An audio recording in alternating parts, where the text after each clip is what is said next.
This is the 2024 Honda Ridgeline Sport. Is it the best mid-size truck? Hey everybody, it's Tom from Vehicle Visionary. I hope you're having a great day. For those of you who are saying, Tom, it's fine to see the highest trim levels, but we really want to see lower trim levels, it doesn't get any lower than this, with the Sport trim level being the base trim level that has a sticker price, or I should say a base price, of $39,750 before you begin adding options. We're going to take a dive into what this model is, what it offers, what you can expect to find. There are some changes for 2024, and we'll talk about what those are as we get to them. There is a link in the description of the video if you want to know more to the Holmes Honda website where I'm shooting this video today. We're going to start here on the front end with our LED headlights. You'll also find LED fog lights. That's right, even on the base trim level, and a different look with the front grille for this year. And for those of you who are not fans of chrome, well, this is not a bad option for you. You'll have the gloss black brow across the top of the grille area between the hood and the headlights. All of that right there, it's going to work just fine. It looks nice. Well, it looks sporty. And obviously the Sport logo here on the front end as well. Now for 2024, there is a Trail Sport trim level if that's something you're interested in. As of 2021, the Ridgeline no longer offers front-wheel drive. It's standard all-wheel drive 100% of the time, no matter what trim level you go with. That's a good thing to know. And let's talk about tire and wheel size, since I mentioned that it's all-wheel drive. 245 on your width, a 60 series sidewall. We're going to have the nice glossy, shiny 18-inch wheels here. You do have a spare tire located within the bed trunk area. And power adjustable side view mirrors. They're manually folding, and if you're curious, no, they're not heated. So that's something to be aware of in case that's something you want. But remember, we're talking about the base trim level here. Now let me dig into my pocket and see if I can find the remote. There it is for you. And you can see that you even have remote start here on the base trim level. And by the way, that is a proximity key. You do have the walk-away feature. All of that stuff is going to be here. Always a good thing. And something else that's changed for 2024 is going to be the fact that you have the Ridgeline name stamped into the tailgate. Also, we'll have nothing new here, but we do have the exhaust pipes coming out here, our exhaust outlets. Much better to have two than just one. Speaking of that, let's open the hood and talk about what exactly is creating that exhaust. And I do want to cover one thing that is likely to be a question that comes up. What is coming for 2025 with the Ridgeline, Tom? Honda has not said a word about that as of this time. We'll just have to wait and see. I hate to say it, but I don't expect a full redesign, but Honda may surprise us. We'll see. You typically don't see that after a refresh as we've seen for the 2024 model year. One thing that hasn't changed for 2024 is what's under the hood. Still the 3.5 liter Honda VTEC V6. It makes 280 horsepower, 262 pounds-feet of torque, and it's mated to a 9-speed automatic transmission. How about the MPGs? We're looking at 18 city, 24 highway, 21 combined, and 4.8 gallons of gas per every 100 miles driven. If you're curious to know, the gas tank size is 19.5 gallons. And how about safety features and driving aids? You have Honda Sensing standard across all trim levels of the Ridgeline. That includes collision mitigation braking, lane keeping assist, road departure mitigation, and adaptive cruise control. The Ridgeline can tow up to 5,000 pounds, and the payload ranges between 1,509 and 1,583 pounds. The tailgate is, well, interesting when compared to competitors. It works in the conventional manner, but you can also reach down here and use the release to open it like this. Now, I like that for a couple of different reasons. Number one, because it makes it easier to gain access further into the bed without actually having to get into the bed. You also have much easier access to the bed trunk, which offers quite a bit of space. You also have a drain plug that's built in. Let's see if I can get to that, which allows you to drain water out. If you put an ice in here and maybe take it for tailgating or something like that, when that all melts down, it's easy to drain away. And you can have partitions right here. That's what these areas are for right here. So 3 partitions to separate this into 4 different areas. That's a nice thing. So a lot of multitasking capabilities here. And as I mentioned earlier in the video, there's your spare tire. There are tray bolts right here that you can loosen, and there's a problem right there. If you ever loosen these by hand, make sure you don't over tighten them. See how much easier that one was right there? So when you tighten them back down, because you pull the tray out, it mounts right here. That makes it easy to gain access to the spare tire and the tools to change a tire as well. You'll know if you tighten them too much because, well, you'll have the problem I just did on that side. That tends to happen sometimes. Not necessarily a huge deal or nothing you can't overcome. And you'll see that you have some tie downs at the front and the rear of the bed. Quite a bit of space here for a mid-sized truck. But one thing you don't have back here are the large fender wells protruding into the interior of the bed. So there's actually a little more space than there would be otherwise. I know this isn't the longest bed in the industry, obviously, but you can stack things back here that you wouldn't be able to stack otherwise. And if you're curious, yes, this is a lockable bed trunk. That's again standard across all trim levels. And on the sport trim level, you're not going to have a power outlet in this area, but you will have some extra space. And for me personally, one thing I would love to see Honda add in the future when they redesign the Ridgeline would be a door bin on these rear doors. And while you do have some extra space here with the cup holder and a little bit of space behind that, that door bin would sure help. Nice large armrests that are nice and comfortable. And you do have a black interior here with cloth interior. Tell me what you think about that. Some people don't like cloth, some people do. Tell me what your thoughts are. And rear seat pockets on the back of each seat. We also have air conditioning vents and a 12-volt power outlet. Now, there's no USB ports back here on this particular trim level, but you know what? Get an adapter for that 12-volt power outlet, and USB options suddenly can become available. Not a big deal. We'll also find the fold-down center armrest with one of my favorite features that Honda offers, and that is the design of where the cup holders are located, because when you have a bottle in 1 or 2 holders, it still can be used as an armrest. If they were up here in the conventional position parallel to one another, it would be a different story. You wouldn't be able to use that as an armrest, at least not like this. And last but not least, while we don't have a power sliding rear window, you do have the rear window defogger. And one of the most important questions to be answered, what is the sticker price?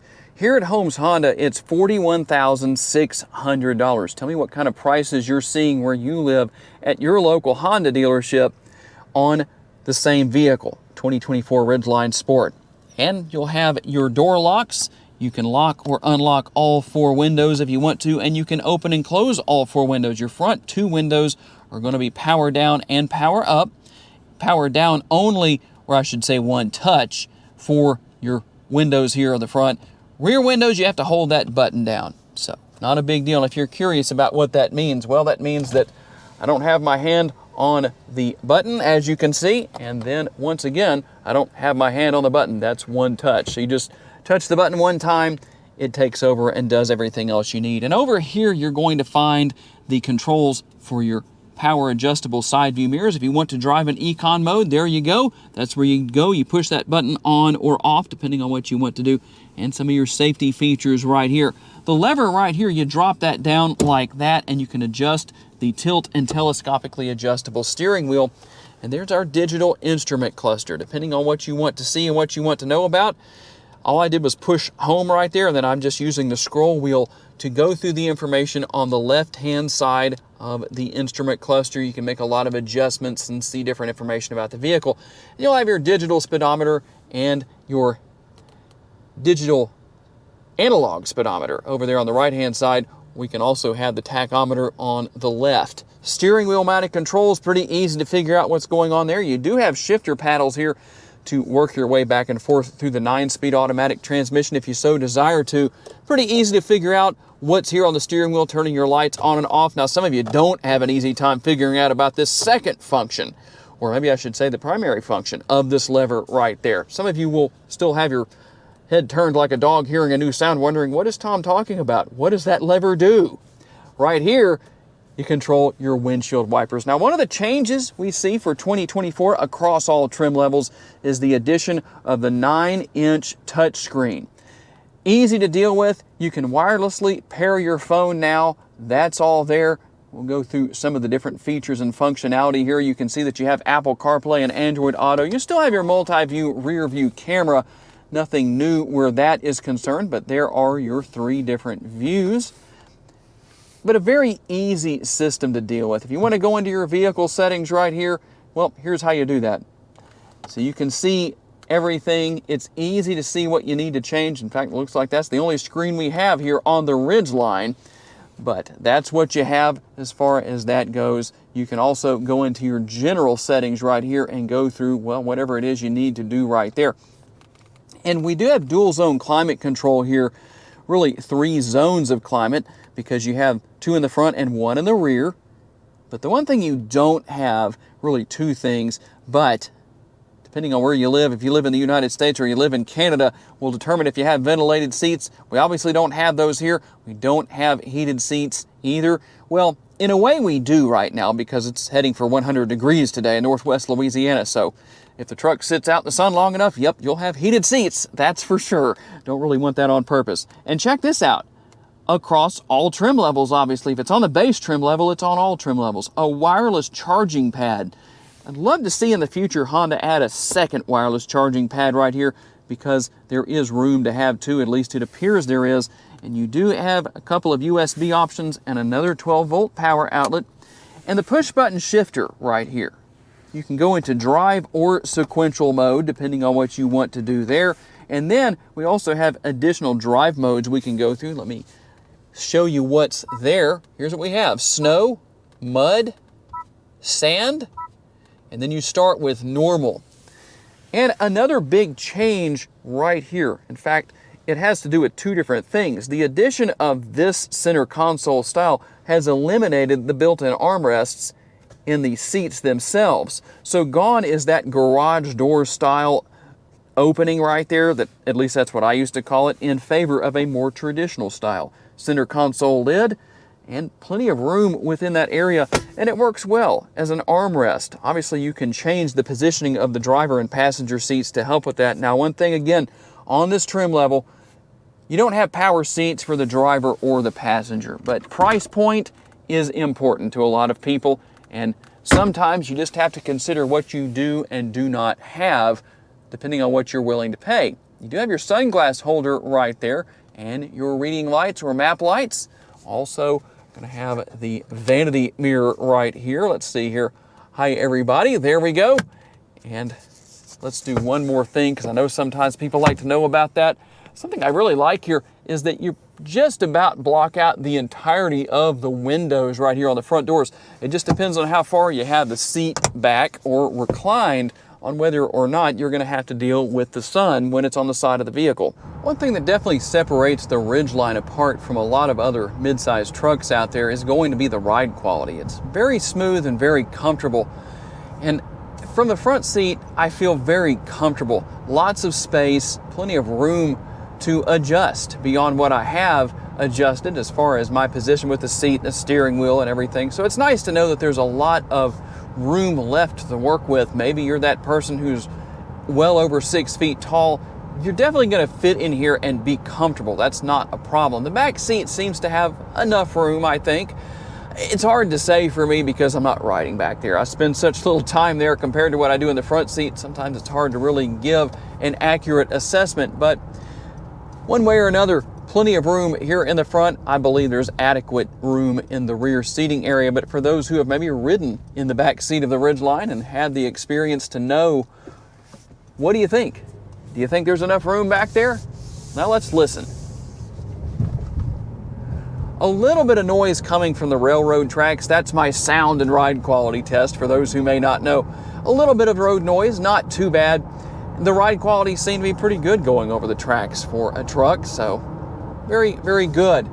And one thing that I like here is the fact that you have a nice amount of technology. Maybe a better term would be a fair amount of technology, but not so much that it's an overload for the people out there who maybe don't want too much. I know there are vehicles out there that definitely have a lot more than the Ridgeline does. Maybe that's a good thing. Some of you are saying, you know, Tom, it's time for a new vehicle, and I know I can't really avoid having some of the more modern technology. Well, what are my options? Here's a good one for you, depending on your situation, your needs, what you really want and are looking for. Everything here is very easy to deal with as far as learning and using everything. And keep in mind, for those who might say, you know what, I don't know how easy it's going to be to learn everything. I probably won't use all of it. So one thing about that is so nice is the fact that you have YouTube to help you out with all of that. That is always a good thing. You can watch the tutorials as many times as you need to. Yeah, you really can't lose. And one other thing, as far as the overall driving experience goes, is that while I would never say it's sports car-like or really tight, the steering is comfortable. You don't feel out of control. Some vehicles have a lot of slop in the steering wheel. You don't have that here. Maybe a small amount, but it's not so much that it makes you feel almost out of control until you get used to it, depending on what you're coming from. The gas and the brake pedal are also very manageable. There's one big benefit also to not having a turbocharged engine under the hood. If you mat the gas, if you floor it, in other words, you don't have to deal with turbo lag. Okay, tell me what you think about the 2024 Honda Ridgeline. What do you think about the changes that Honda has made with the refresh for this model year? One thing for sure, when we do see a full redesign of the Ridgeline, you can count on the price going up. How much? Well, it's impossible to know, but that's one good thing. If you go ahead and buy 2024, you don't have to worry about it. I do want to say a special thanks to my friends at Holmes Honda for loaning me this Ridgeline for the day, and a special thanks to each and every one of you for being kind enough to give me the opportunity to give you a vision for your next vehicle. If you enjoyed this video, please be sure to hit the like button. That helps me out a lot. Make sure to subscribe so you don't miss any future videos. And if you would like to learn about additional vehicles you may wish to consider purchasing, check out the video that's on the screen right now, and I'll see you there.